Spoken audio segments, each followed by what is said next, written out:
আপনি দেখছেন news now, আমরা জানি কোনটা খবর।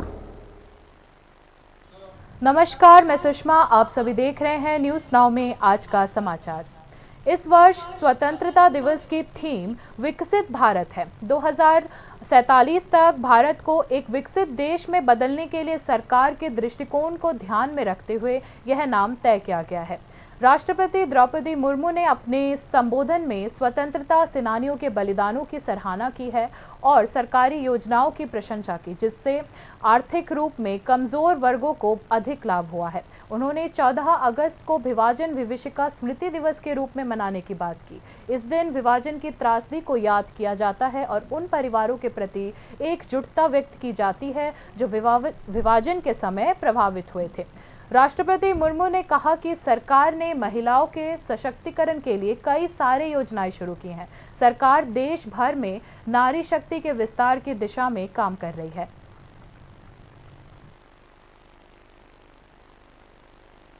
भारत 40 साल बाद अंतरिक्ष में वापस लौटा है। भारतीय वायुसेना के पूर्व pilot wing commander Rakesh Sharma के बाद शुभ्रांशु शुक्ला अंतरिक्ष में कदम रखने वाले दूसरे भारतीय बनने जा रहे हैं।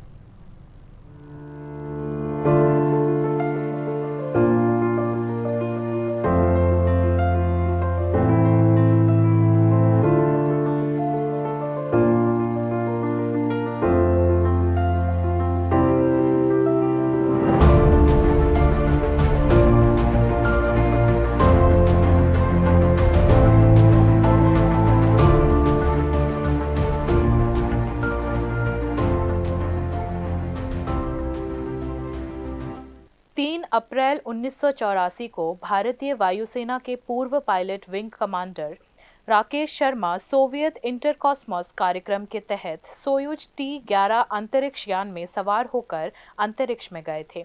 अब तक वे अंतरिक्ष में पहुंचने वाले एकमात्र भारतीय हैं और 40 साल बाद एक और भारतीय वायुसेना अधिकारी ग्रुप कैप्टन शुभ्रांशु शुक्ला दूसरे भारतीय के रूप में अंतरिक्ष में पहुंचने वाले हैं। इसरो के मुताबिक ग्रुप कैप्टन शुभ्रांशु शुक्ला को अमेरिकी अंतरिक्ष एजेंसी नासा द्वारा अंतर्राष्ट्रीय अंतरिक्ष स्टेशन भेजा जाएगा। ग्रुप कैप्टन शुक्ला प्राथमिक मिशन पायलट होंगे। एक अन्य वायुसेना अधिकारी group captain Prashant Balakrishnan Nair backup mission pilot होंगे। यानी अगर ग्रुप कैप्टन शुक्ला अंतिम समय में किसी कारणवश अंतरिक्ष में नहीं जा सके तो ग्रुप कैप्टन नायर नासा के साथ अंतर्राष्ट्रीय अंतरिक्ष स्टेशन जाएंगे।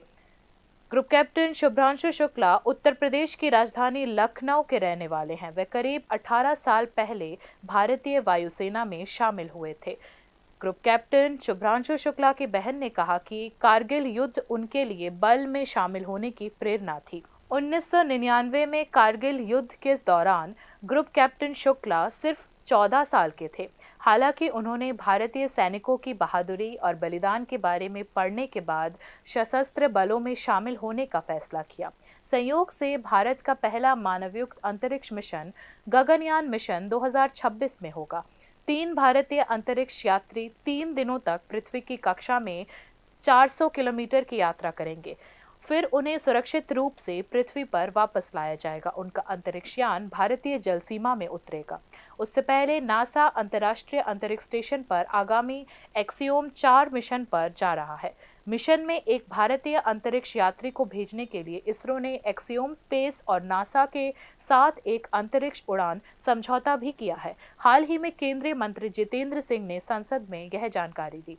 इस संबंध में इस ऑपरेशन के लिए ग्रुप कैप्टन शुक्ला और ग्रुप कैप्टन नायर की ट्रेनिंग अगस्त के पहले हफ्ते में शुरू हुई थी। इस मिशन के दौरान वे अंतर्राष्ट्रीय अंतरिक्ष स्टेशन पर चयनित वैज्ञानिक अनुसंधान और तकनीकी प्रयोग करेंगे। पिछले साल गगनयान मिशन के लिए भारतीय वायुसेना के 4 पायलटों को अंतरिक्ष मिशन के लिए चुना गया था।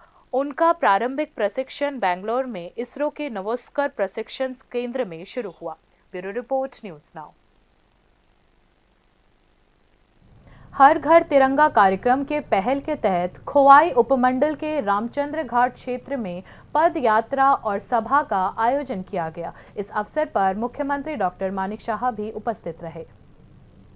मुख्यमंत्री डॉक्टर मानिक शाह ने देश के स्वाभिमान और राष्ट्रीय भावना को और बढ़ाने के लिए प्रधानमंत्री नरेंद्र मोदी के आह्वान पर देश भर में हर घर तिरंगा कार्यक्रम मनाने का आह्वान किया है। मुख्यमंत्री मानिक साहा ने बुधवार को ख्वाई उपमंडल के रामचंद्र घाट पर अपने भाषण में भी यह संदेश दोहराया। मुख्यमंत्री ने कहा कि देश के आज़ादी और राष्ट्रीय ध्वज के सम्मान और रक्षा के लिए जिन वीर स्वतंत्रता सेनानियों ने अपने प्राणों को त्याग दिया था, उन्हें भुलाया नहीं जा सकता। उन्होंने कहा कि इस लक्ष्य को ध्यान में रखते हुए राज्य में हर घर तिरंगा कार्यक्रम मनाया जाना चाहिए। ওনাদের কি হবে শুধু এই দেশের জন্য, এই মাতৃভূমিকে রক্ষার জন্য ওনারা বলিদান হয়েছেন, তাদেরকে আমাদের মনে রাখা উচিত এবং সেই কাজটা। मुख्यमंत्री ने कहा कि स्वतंत्रता संग्राम और गौरवशाली इतिहास को भुलाया नहीं जाना चाहिए। मुख्यमंत्री मानिक साहा ने कार्यक्रम के सफल कार्यान्वयन के लिए प्रधानमंत्री की विशेष पहलुओं पर प्रकाश डाला। इस अवसर पर मंत्री विकास देबबर्मा, विधायक पिनाकी दास चौधरी और ख्वाई के जिला अधिकारी रंजीत देबबर्मा, पुलिस अध्यक्ष और छात्र उपस्थित थे। हर घर तिरंगा कार्यक्रम को राज्य भर में भारी प्रतिक्रिया मिली है। राज्य के लोगों ने अपने घरों में राष्ट्रीय ध्वज फहराने के लिए झंडा खरीदना शुरू कर दिया है। Bureau report, news now. Tripura राज्य प्रशासन गुरुवार को 78वें स्वतंत्रता दिवस से पहले हाई अलर्ट पर है। बॉर्डर को सील कर दिया गया है। नाका पॉइंट्स पर चेकिंग जारी है। गुरुवार को 78वां स्वतंत्रता दिवस है। देश के साथ साथ प्रदेश में भी स्वतंत्रता दिवस मनाने की तैयारी चल रही है। हर साल विभिन्न अलगाववादी संगठन और विदेशी आतंकवादी समूह स्वतंत्रता दिवस पर तोड़फोड़ करने के लिए सक्रिय हो जाती है। नतीजतन सीमा सुरक्षा बल के जवानों सहित राज्य पुलिस की विभिन्न शाखाओं के कर्मियों को इस साल बहुत सावधान और सतर्क रहना पड़ेगा। 78वें स्वतंत्रता दिवस से पहले त्रिपुरा राज्य सेना प्रशासन ने राज्य की आंतरिक सुरक्षा व्यवस्था को बढ़ा दिया है।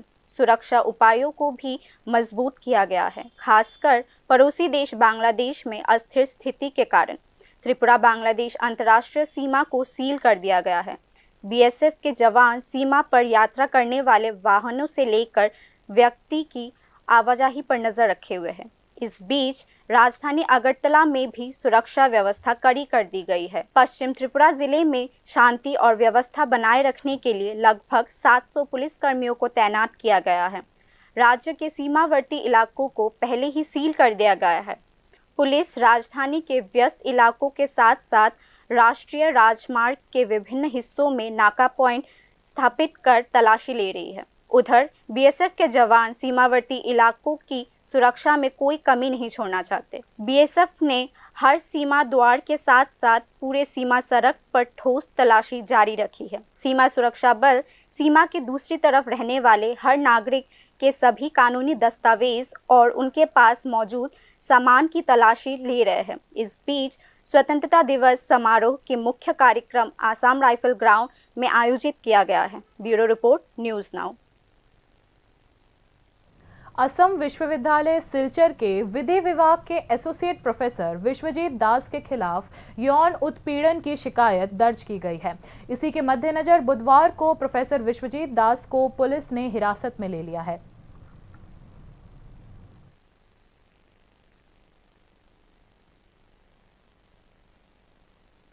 बाकी की खबरें अंतराल के बाद। আপনি দেখছেন নিউজ নাও, আমরা জানি কোনটা খবর। ICFA University Tripura, where dreams take flight. Celebrating 20 years of excellence in engineering, management, law, education, paramedical science, humanities, social science and nursing. Join us now and dare to dream big. একটু চেষ্টাতেই দুল লেগে যায় নববধূর কানে, একটু চেষ্টাতেই মানিয়ে নেওয়া যায় বিবাহিত জীবনে। নানা অনুভূতি জড়ানো বিয়ের গয়না। শ্যাম সুন্দর কোম্পানি জুয়েলার্স। তুমি আছো রান্নাঘরে, তাই সুগন্ধে ভরে, যা খুশি তেমনই খাই, তোমার জাদুর রান্নায় থাকে শুধু লং তরাই, থাকে শুধু লং তরাই। কত কেজি রান্না হয়, মনটাই গড়ছে জয়, ভালোবেসে বলছি তাই, রান্নায় তোমাকে চাই, চাই শুধু লং তরাই, চাই শুধু লং তরাই। লং তরাই গুঁড়ো মশলা, রান্নায় তোমাকে চাই, চাই শুধু long Terai. Step into the realm of Assam Downtown University, where we encourage success, experience the pinnacle of academic excellence, and live your best days. আপনি দেখছেন নিউজ নাও, আমরা জানি কোনটা খবর। आगे की खबरें कुछ इस प्रकार हैं। 10,323 बर्खास्त शिक्षकों में से बुधवार को एक और की मौत हो गई। मृत शिक्षक का नाम प्रणजीत सरकार है। मृतक का घर राजनगर इलाके में है। उनके परिवार के सदस्यों ने आरोप लगाया है कि प्रणजीत सरकार की नौकरी छूटने और कर्ज के बोझ से असामयिक मृत्यु हो गई है। संयोग से 10,323 शिक्षकों में से अब तक 177 की मृत्यु हो चुकी है। উনি যে চাকরি হারায় সেই বিষয়টা আপনাদের সাথে কোনো কিছু শেয়ার করছেন? কি কইতো? চাকরি আছে কিভাবে খাবো কিভাবে চলবো, কাজের সন্ধান পাইতো না, এই বলে কথা হইতো। কি মনে হয় মানে চাকরি হারানো? एक ऑटो चालक अपने पैसे से ऑटो खरीदकर भी अपना जीवन नहीं जी सकता। दो राष्ट्रवादी नेताओं का स्वघोषित फतवा के कारण ऑटो कर्मी ने जहर खाकर आत्महत्या कर ली है। आत्महत्या करने वाले व्यक्ति का नाम विश्वजीत देवनाथ पता चला है और उनकी उम्र करीबन 40 साल बताई जा रही है। मालूम होता है कि वह ऑटो चलाकर अपने परिवार का भरण पोषण करते थे। इस बीच भाजपा के दो स्थानीय नेता आसिम मुखर्जी और कोमल देवनाथ ने फतवा जारी कर कहा था कि वह कुछ मार्गों पर ऑटो नहीं चला सकते और उन्हें अभद्र भाषा में गाली देकर अपमानित भी किया था। ऑटो चालक विश्वजीत ने अपमान और अपनी आजीविका खोने के डर से जहर खा लिया था। इलाज के दौरान जीबी में लाए जाने के बाद उनकी मृत्यु हो गई। बुधवार को पोस्टमार्टम के बाद उनकी शव उनके परिवार को सौंप दिया गया था। मृतक ऑटो चालक की मां ने बताया कि दोनों राष्ट्रवादी नेताओं के खिलाफ थाने में लिखित शिकायत दर्ज की जा चुकी है। তারার কারণে কি মারা গেছে এখন? তারা হচ্ছে তারা এই অপমান করছে, তারা লেগে আমার গুলা করছে, অনেক কইতে গেলে তারাই মনে খাওয়াইছে। আমি তো এই কথা কই না, তারার অপমান হয়, তারা কেমনে ফুল আমার লইয়া। आरोपियों में से एक भाजपा का बूथ अध्यक्ष और दूसरा स्वयंभू मजदूर नेता है। हालांकि न केवल विश्वजीत का मामला बल्कि स्वघोषित भाजपा नेताओं का एक वर्ग राज्य में विभिन्न ऑटो स्टैंडों पर व्यवसाय चालक के लिए माफियागिरी और फतवा जारी कर रही है। मांग के अनुसार भुगतान नहीं करने पर ऑटो कर्मियों को धमकाने और पीटने के कई मामले सामने आए हैं।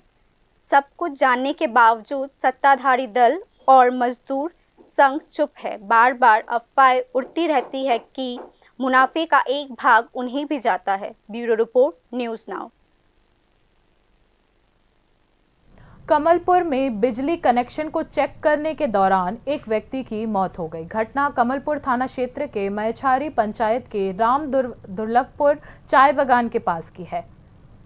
मृतक की पहचान शंकर कंद के रूप में हुई है। उनकी उम्र लगभग 45 साल बताई जा रही है। राम दुर्लभपुर चाय फैक्ट्री से सटे विष्णुपुर गांव में बिजली नहीं थी। प्राकृतिक आपदा के चलते बिजली गैंग की विष्णुपुर बिजली लाइन कट गई थी। विष्णुपुर गांव के लोगों ने बिना कमलपुर बिजली निगम को फ़ोन किए मझारी पंचायत के खास टीला निवासी शंकर कंद को उनके घर से बुला लिया। शंकर कंद उस समय नशे की हालत में थे। शंकर कंद बिजली के खंभे पर चढ़ गए और एसटी लाइन में कूद गए। तभी करंट लगने से वह नीचे गिर जाते हैं। स्थानीय लोगों ने दमकल सेवा को सूचित किया और दमकल सेवा के कर्मी मौके पर पहुंचे और शंकर कंद को बिमल सिंह मेमोरियल हॉस्पिटल लेकर अस्पताल में ड्यूटी पर मौजूद डॉक्टर ने शंकरकंद को मृत घोषित कर दिया। मृतक की बेटी ने आरोप लगाया कि उसके पिता के मौत के लिए कुछ स्थानीय लोग जिम्मेदार है।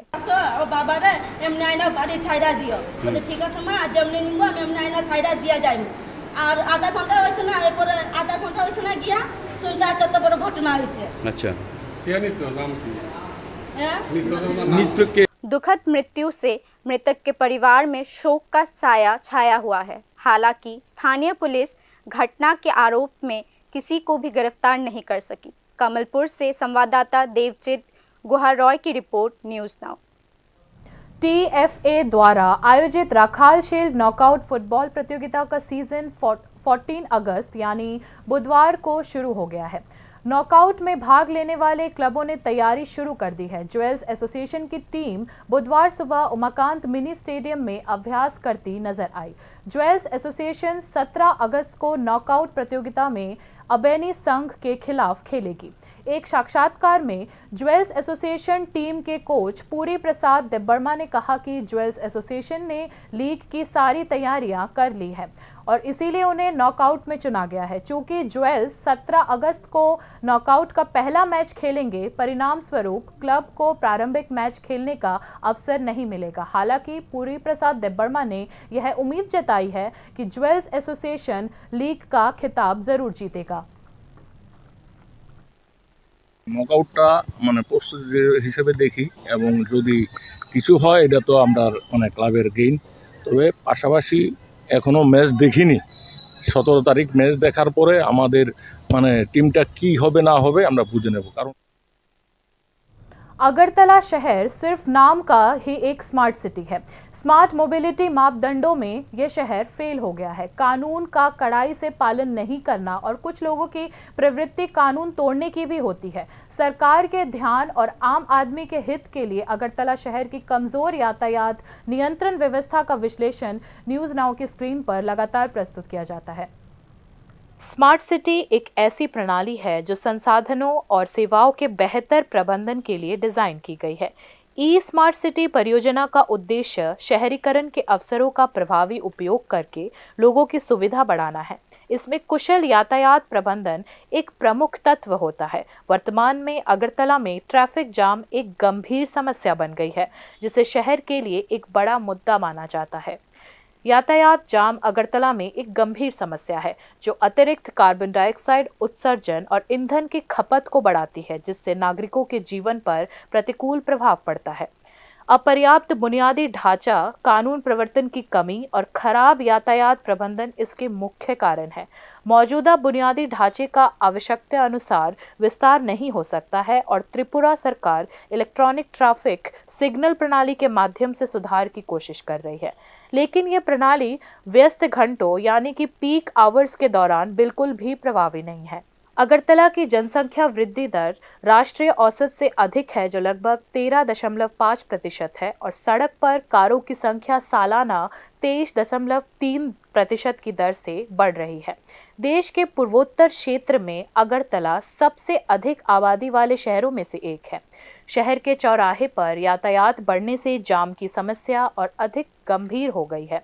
इस समस्या को संबोधित करने के लिए अगरतला नगर निगम ने त्रिपुरा सरकार के सहयोग से एक ऑटो इलेक्ट्रॉनिक ट्रैफिक सिग्नल प्रणाली को चरणबद्ध तरीके से लागू किया है, जो स्मार्ट सिटी परियोजना का ही हिस्सा है।